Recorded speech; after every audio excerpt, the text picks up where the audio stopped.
Welcome back, everyone. Did you have good mornings? How nice is it to be live in person and tactile in real time, right? So we are very excited. I'm very excited, and we're all privileged today to welcome two amazing artists who you know their work, reputation precedes them. But I want to just say hello first. If we could welcome Moises Kaufman and Barbara Pitts-McAdams from the Tectonic Theater Project.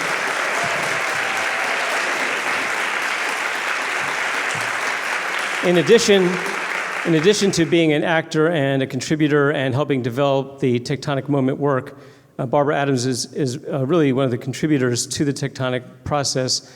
Moises Kaufman, you know, as the artistic director of Tectonic Theater Project, also a playwright and a director. You all are familiar with, many of you probably directed the Laramie Project, Gross Indecency, 33 Variations, and he's got a play on Broadway right now, which if you haven't seen, we need to see a musical. We need to have you and your students come see Paradise Square, which is up for many, I think maybe 10 nominations for Tony nominations. So really this whole day could be a conversation with the two of them. But we have about a half hour, so we just had a little talk, and it's going to be a relatively informal process. I'm going to turn it over to Moises, who's going to then hand off to Barbara, and we'll have a little time for Q&A. But really, it's just a chance for them to share with you where their head's at right now in this moment. So everybody, please welcome Moises Kaufman. Thank you.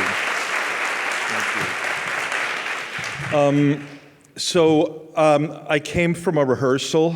Yesterday we had a rehearsal with Paradise Square because we're preparing for that infamous night on Sunday night. So we're having a rehearsal of what we're going to do in the camera and all of that. And so in between takes, I was talking to the cast and the other artists at Paradise Square, and I told them that I was going to be speaking to you today. And something really interesting happened. Every time I said that, somebody said, "Oh, there was a teacher who saved my life." The reason why I'm here on this stage is because and then immediately they launch into these very long and explicit stories as to why there was this one person, right, who not only made them who they are, but allowed them to become who they were meant to be, right? And so I just want to pass that on to you because I think that you need to hear that.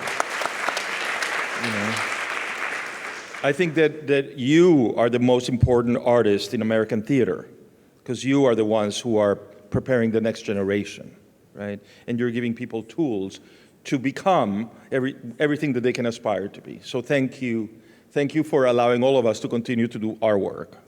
So that's the first thing I want to say. I know that today you will be having some workshops of moment work. So I just want to give you a little bit of context about what it is, why did we come up with it, and then Barbara is going to do a bit of a demonstration of what we mean by it, okay? So that way when you go into your workshop later on, at least you have some context.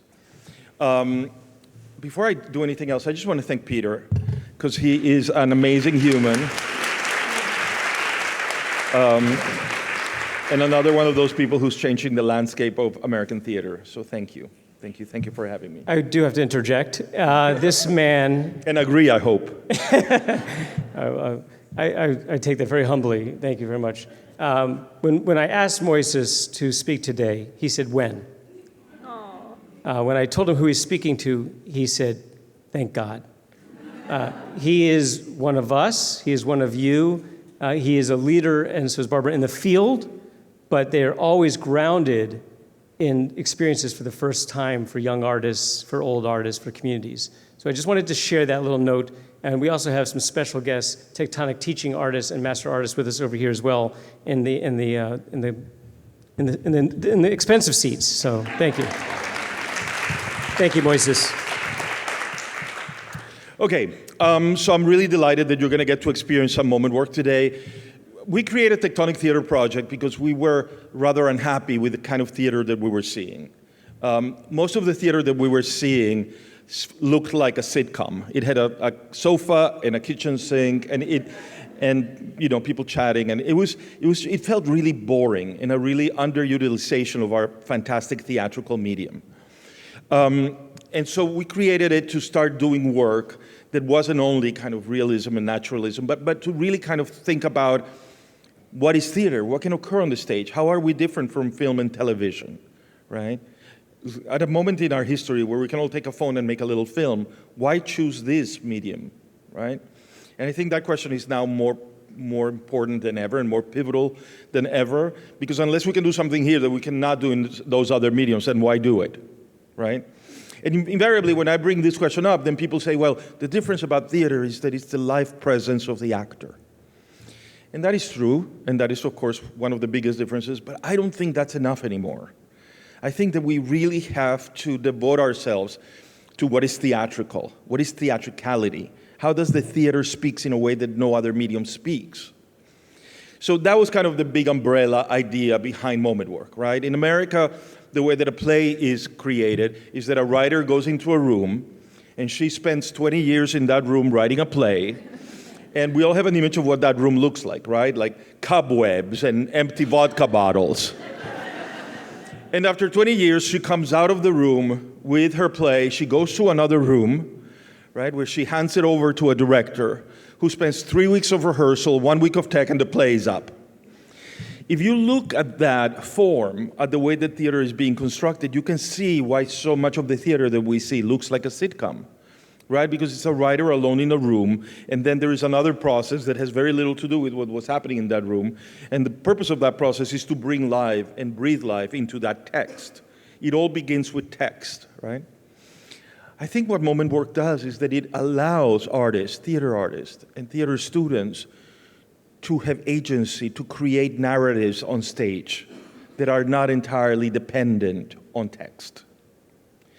And so what we have witnessed in all these years teaching moment work is that, that student in the back of the class who's the shy student, all of a sudden he takes a prop or she takes a prop, and all of a sudden something happens. Because they're not meant to create something, they're meant to use the prop to make a moment, right? And they all of a sudden kind of come to life, right? Oscar Wilde always said, give a person a mask and they'll tell you the truth.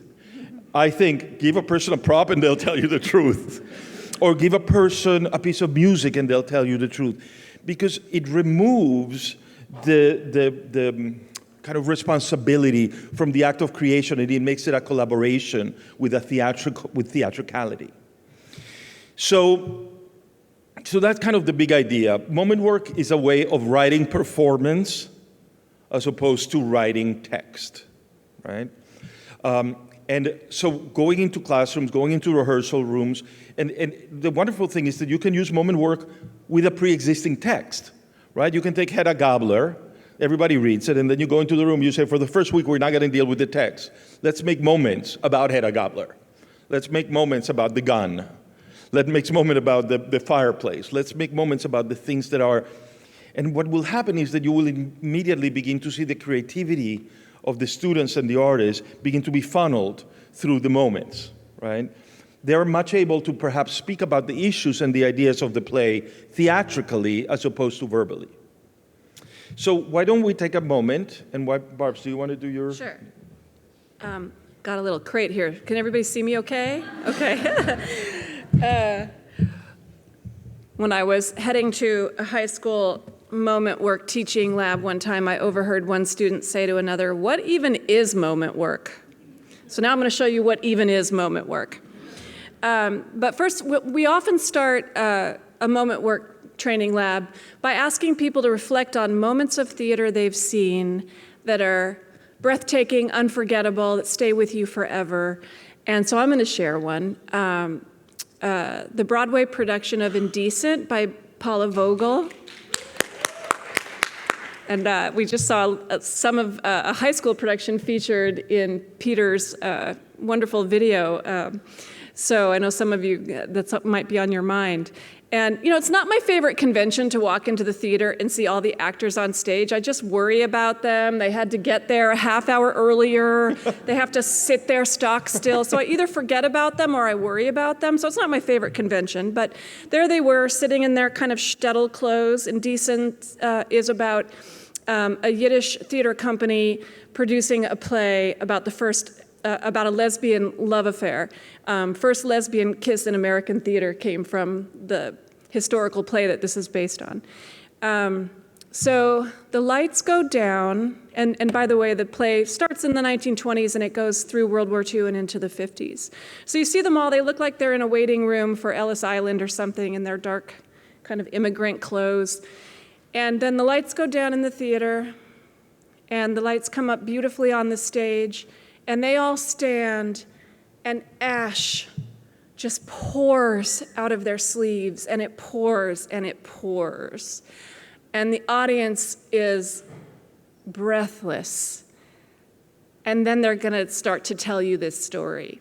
So no text at all, and that's going to become a play with a lot of words and a lot of text, but just such an evocative moment. We often talk about how did it read from the stage? Like it read like a gut punch. It made me ask questions. It was just aesthetically beautiful and poetic. So it read all these different ways at once. So the other thing about moment work is when we see a moment like that, then that awakens our theatrical imagination to share moments with each other and kind of gets us an idea of like what kind of aesthetics are already in the room between the participants. But then we can also deconstruct that moment. What were the theatrical elements that made that so powerful so we can repeat it, right? People think of Tectonic and they think theater for social change because of the Laramie Project, the other plays that we've done that have social justice kind of content. But really, Tectonic, when you hear that word, what comes to mind? Tectonic plates, architecture. So really, we're looking for the science and art of form. That's really what Moises and Jeff LaHost created Tectonic to explore in the lab. So let's just take that element of ash and the element of costume or props. So I've brought this little clutch purse. Can you hear me okay? Okay. And I'm going to, when we make a moment, we frame it. Think of it as little brackets. And we say, if it's a single moment that I'm making by myself, I say, I begin, something happens, I end. So working with the idea of the elements of costume and like something that looks like ash, I'm going to make you a moment. I begin.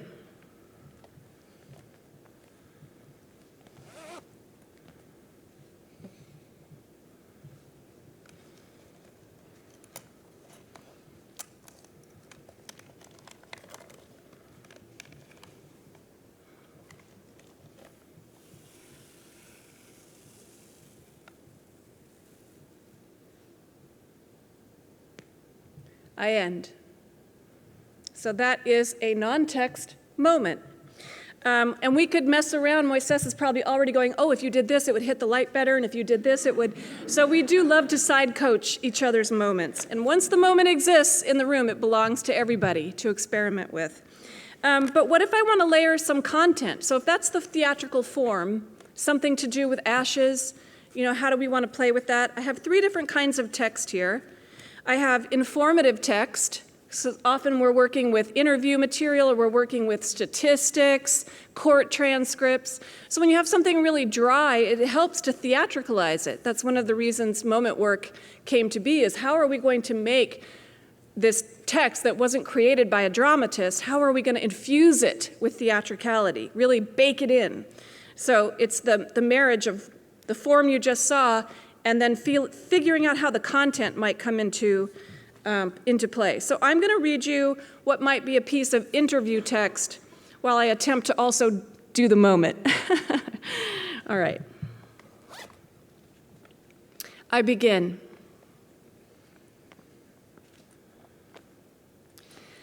The reality is, I will grieve forever. I'll heal, and I'll rebuild around this loss. I will be whole again, but I'll never be the same. I end. So something starts to happen in our minds. If we start with the text, we often act it out. We make the text believable. But if we start with theatrical elements, then we start to go, ooh, what if we put that text there? Or maybe that's not quite the right text. How about if we have Peter Avery put his mouth where his advice is and read a little text?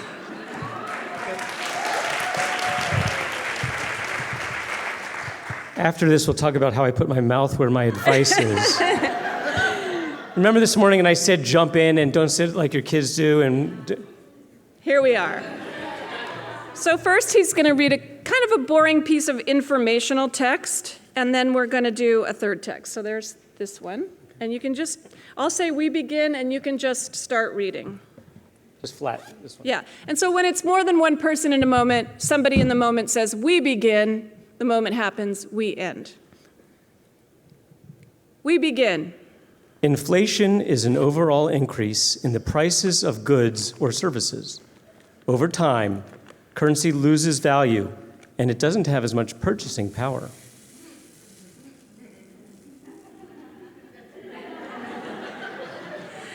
We end.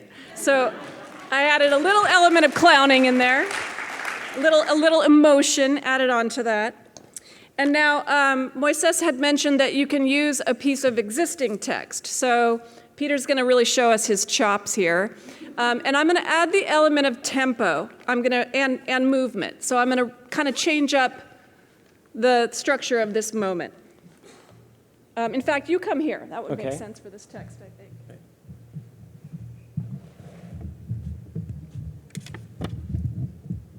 You guys hear me okay? We begin. And when the drums of war have reached a fever pitch, and the blood boils with hate, and the mind is closed, the leader will have no need in seizing the rights of the citizenry. Rather, the citizenry, infused with fear and blinded by patriotism, will offer up all of their rights unto the leader, and do it gladly so.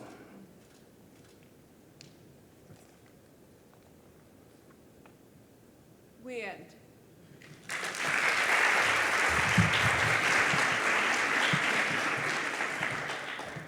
So I'm going to ask Moises to give us some feedback on that moment making. We always start with what did you love, because what didn't work is just going to fall away. So I know Peter told you not to be afraid to make mistakes, but there are no mistakes, especially at this stage of moment work. It's what did we love, and we just keep kind of discovering what that is. So what did you love? I think that one of the things that Barb's is mentioning is a really helpful way of giving feedback to artists, actors, students, which is that there's always that moment when an actor does something and then they look at you, right? That expectant moment, right? And I always find that there's so much richness in that moment, right? Because they are placing their entire ego on the line and looking at you for feedback, appreciation, affirmation, you know. So I find that if I say beforehand, okay, this is the way we're going to give feedback. It's going to be 3 steps. What did I love? What confused me? What did I hate? Right? All of a sudden, there's a construct. And that moment of tension between the actor and the teacher or the director is diluted a bit, because now we're going to be grounded in something. The other thing that it does is, by saying what we loved, it teaches the actor what's working. And that is incredibly helpful for the actor to have. They know, oh, that worked. These other things may not have worked, but that worked, right? It validates a lot of things, and it also begins to create a vocabulary in which both parties can begin to talk the same language, right? So the first thing I loved was the silvery bag. You could have chosen, you know, any other kinds of things, but I thought it was really interesting that it was a silvery pouch. It felt like a cosmetics pouch. So it set up an expectation, especially when you started looking at it, that you were going to take out either a cosmetic or a pencil. It was. So when the first thing you did is that you took the sand out, that was a surprise, right? It was a subversion of expectation. Barb's had told you the story about indecent, right? So when she brought out the earth, it might not have been a surprise to him because you already had an image of the ground, right? But imagine if she hadn't said that. And all of a sudden, a woman comes on stage, she takes that bag, she opens it up, and she takes it, and all of a sudden, sand comes out. That would have been a really shocking, interesting moment, right? Because one of the key elements of theater, one of the things that audiences rejoice most in, is the subversion of expectation. right? They may not be able to articulate it that way. But even when you see a movie and you're expecting a character to behave a certain way and they behave a different way, that is a moment that we as humans learn something, right? Because our expectation is basically a projection of how we are wired, right? A leads to B leads to C. And when something in art subverts that, it teaches your brain to form other pathways. So that's the first thing I loved. I loved the pouch. I also loved the element of surprise. I love how the three texts related to it. The first text felt a little bit literal, that these were the ashes of the person you were speaking about. We always call that's kind of putting a hat on a hat. You know, like the text is doing what the action is doing, right? So that might not be the right text for that moment. Yeah, because you're expecting something about death, and then all of a sudden the sand, it's like the continuation. Like, this moment creates a question. Why is there sand in this thing, right? That tension when an audience is asking a question of, I don't understand, or what's going to happen next, that's fuel, right? That's what you always want with audiences, to stay connected, right? You always want an audience to be slightly off-kilter, whether it's because they don't know what the character is going to do, whether they don't know what's going to happen to the character, but also in things like this, when you're building to something and then it's subverted, right? So I thought that was the least interesting for me moment, right? That was the moment that I had questions about of like, I think other forms would come. What was lovely and surprising about the second text was how humorous it was, right? I didn't really hate anything about the moment you made. What'd you say? I said I didn't really hate anything about the moment you made. I thought Peter did a great job. He has to say that. We're getting him a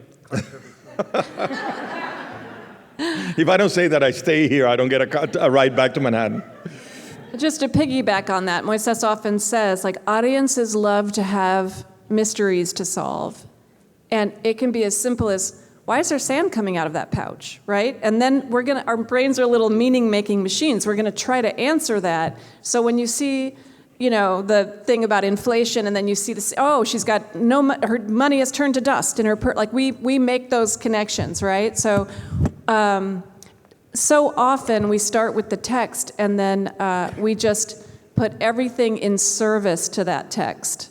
So our goal is always to topple that pyramid, so that if everything is serving the text, what happens, you know, in a kind of viewpoints way, if that's a thing you're used to kind of exploring. Like if you put those in equal columns instead of a pyramid, and I always say too, for those of you who are like, I barely have time to rehearse the play I have, I can't add moment work to the process. It's a real go slow to go fast. If you take 2 or 3 rehearsals to give students this chance to be generative, then when you're busy trying to work with, you know, Julius Caesar, you can send the rest of the ensemble out and say, go out in the hall and make me 3 different moments of how the whole group is gonna enter and where you're gonna stand. Go do that. And then they come in and they bring you choices. And they will stand stock still for 30 minutes if they own that moment. So it's a real, as I say, go slow to go fast. If you give them the tools to be generative, it'll make your job much easier, and when they're out in the hallway, they might still be screwing around a little bit, but they'll also be like, oh, I have an idea, and what if we this, and what if we that?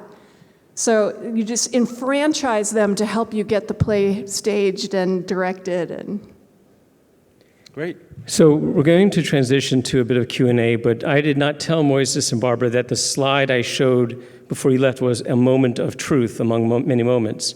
And what they kept going back to is a moment of truth. And I just heard Barbara talking about go slow to go fast. And a phrase just occurred to me. It's tell us story, not tell the story.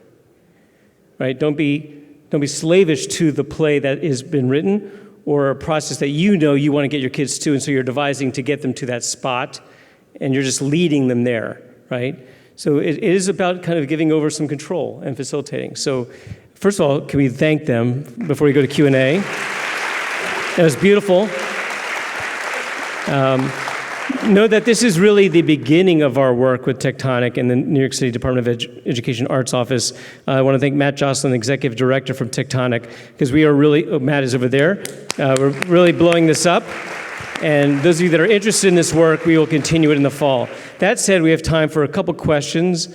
So does anybody have a question about the work or about their journeys, et cetera, I'd like to ask?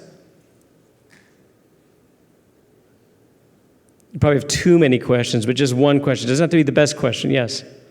Nice and loud. The moment where practice is so big, like explaining, I teach elementary, so I'm thinking like elements, and like some of these conversations are very deep. So if you were going to present it to a small child, where do you think you might start? Well, I think that the thing about moment work is that it is a very playful technique. And I would start with very, very little talk. I'll say, we're going to make some moments. Here, you say, I begin, I end. Here's a prop, go make a moment. And just, it's very easy. What is wonderful is that the practice can take you your lifetime, but the actual form is very simple. And that was purposefully done that way, so that everybody can do the form. And there was a question over here. We mean it for you to use it however it's useful. So if it's useful to use the I begin, I end, we begin, we end, then great. If you discover for your kids they aren't getting that, try something else. But we mean for it to basically allow you to break things into the smallest little building blocks and then layer those things together.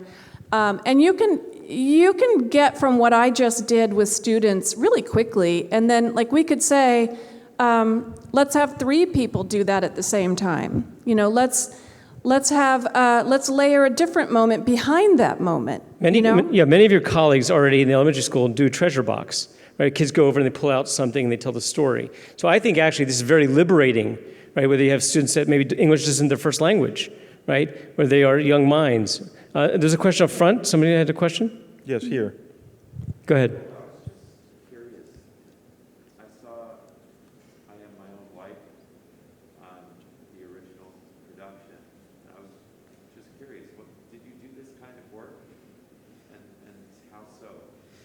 Did everybody the question was for I Am My Own Wife with Jefferson Mays that Moises did.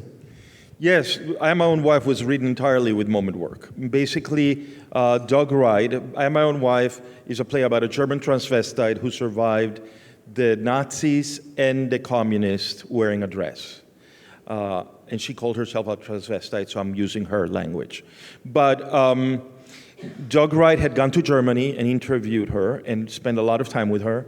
And then he wanted to write a play that would be, an adoration of this hero of his, or heroine of his. And as he was writing the play, news came out that she had collaborated with the Stasi, which was the Russian spy agency, security agency. So we didn't know if she was as heroic as she meant, or more of a coward. And so he couldn't write a lot because he got frozen. So we went into a room, Jefferson Mays, myself, and Doug. I said, we're not going to write a play. We're only going to make moments about her. We all knew a little bit about her. So my moment was, I put on a dress. I got into my underwear. I put on a dress. And I was really interested in what happens if you have a hairy chest and a woman's dress. That was the first moment. Doug Wright did a moment where he brought up a gay guide to Berlin, because there was a moment in the play, she lived in East Berlin, when the Berlin Wall falls, that she's able to go to West Berlin. It's the first time she can go to a gay bar. So he started reading about the names of the bars, that she went to. This bar is a Hawaiian-themed bar. This bar is Café Anal. Any fantasy you have about this is And he read it, and we just flipped. It was so funny. And Jefferson Mays came up with this idea. Charlotta had a museum of furniture. That's how she lived. So he went and he made these little pieces of furniture. And then he put them in a shoebox, and he opened the shoebox and says, this is a sofa from the 19th century. And you can see this part here is broken, but I did not fix it because I want to respect its history. And so he made the whole thing. So we had the moments, right? At the end of the 3 weeks rehearsal, we started placing the moments that we had together, and we had an act at the first act. And basically what you saw on Broadway or wherever you saw it, the first act was made during those 3 weeks in a room making moment work. So. And just a little story about the transfer of that from Playwrights Horizons to Broadway. I ran into a friend from Playwrights who is on staff there, and she said, he's making everyone crazy. He made the prop person remake the miniature furniture a half-inch bigger or, an inch bigger. And I said, yeah, he was probably right. Because all those decisions, ultimately matter. It can be very playful, it can be very loose, but then when it comes time to threading the whole thing together, rigor is a word that we try to introduce. Like, let's be rigorous about what we're doing. There's a sort of devising free-for-all kind of thing where devisers make work that can get really hermetic. It means something to them, but we all watch it and we just give up, right? Like, I don't know what this is about, but okay, it's creative, that's great. And there's a place for that, but in our aesthetic, we ultimately are very invested in story and want to make sure that we're using all the elements to their best advantage to tell that story. We have probably time for one more question. Yeah, in the back, nice and loud. Speaking of moments, have you written your Tony acceptance? Woo! I'm not answering that question. He needs to take a moment to answer that one. All right. Any question about the work real fast? Yeah, go ahead. So if you're using a pre-existing text and you use moment work for it, how do you use that in terms of a directing standpoint? A directing what? Standpoint, like how do you use it as a director? That's a great question. Hedda Gabler, right? Everybody goes and makes moments about Hedda Gabler. And then they come together. The first thing that happens in that room is that you're creating a theatrical vocabulary that you all speak, right? What is the language with the gun? What is the language with the dresses? Are you doing a contemporary product? So the other thing that happens is that all of a sudden actors make moments and you're able to talk about the play through the moments. Oh, the moment that she crossed that way, that was a moment that I want to keep for the production. But the other thing about moment work, at least the way we have created it and we have conceived it, is that everybody creates a moment. The moment then belongs to everybody, but there's always one artistic leader in the room. There are many collectives that don't have artistic leaders, and I think that's wonderful. I just don't know how to do that. In Tectonic, there's always one person who leads the charge, whether it's me or it's Barbara or it's Jimmy Mays. Whoever came up with the idea of the play, then that is the person who makes the final decisions. Right? So I think that dialectic between the exuberance of moment making, right, and then the one editing eye that says, okay, we're going to try this way, and we're going to do it this way. I think that's how you begin to bring the idea of the director into the room. I think it is really important, rehearsal covenants. How are we going to talk to each other in this process? How are we going to handle when things come up, if someone's misgendered, making all those decisions, having a kind of a rehearsal contract is really important, I think, with young people.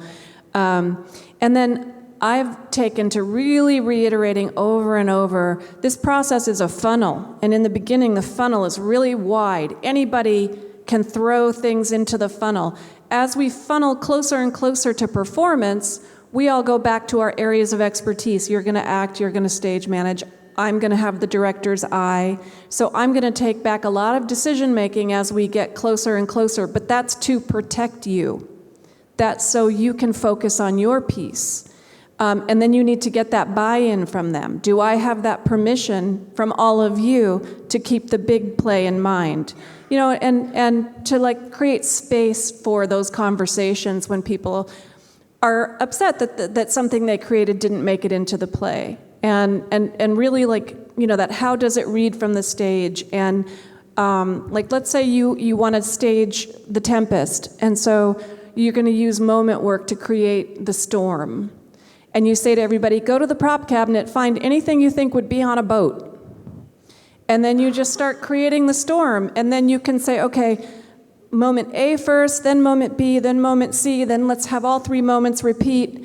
So that's how I would think of it as working with, if students don't know their lines yet, but you can say, well, let's talk about gesture. Let's talk about character. So I once worked on a play where men were golfing. So when I saw the finished play, each of them had such a specific way that they would golf. One got down and lined up the shot, another one And that's because we weren't worried about their lines. And then they layered their lines back into the forms that they found. So that would be a few examples. We're going to, unfortunately, need to stop here. This is a to be continued. You all got a copy of the incredible book about the moment work, which is a great springboard into that. I hope you're hearing this and saying, oh my God, what a liberating process, rather than, oh, I don't know how to do that. Because I don't think they're telling you there's one way into this work. It's how it works for you in that space. And to think about when Moises said there's somebody who's kind of like the bottom line, facilitate artistic perspective, how amazing if you make that a student and not you. So if we could give another hand to Moises and Barbara, to all of our colleagues from Tectonic who you'll be doing workshops with after lunch.